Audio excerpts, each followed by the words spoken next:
All I'm going to say is be very mindful of who you claim to be, because most of us think that our identities are fixed. Like when you decide, I'm not a morning person, I am not someone who reads, I am not someone who can do this, I am not someone who does that. When you automatically decide that that is who you are, but this version of you is not compatible with the life that you say you want, you are doing yourself a disservice. We think that, well, that's just who I am. I'm not saying that your identity isn't real, but what I am saying is your identity isn't fixed. When you have a dream to create a certain type of reality, you cannot allow who you think you are to be the reason why you don't create the things that you say you want, right?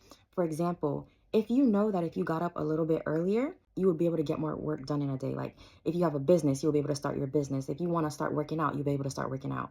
However, if you tell yourself every day, I am not a morning person, right? I am just someone who cannot get up. I am just someone who is lazy.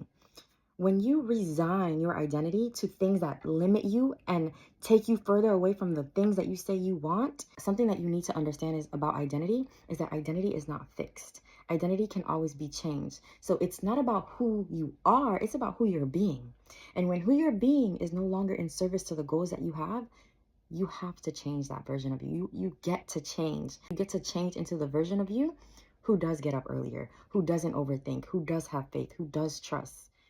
That version of you is always available, but it is stuck and hidden behind the version of you that you think you currently are that just feels so unchangeable. And it is hard, but it's not impossible.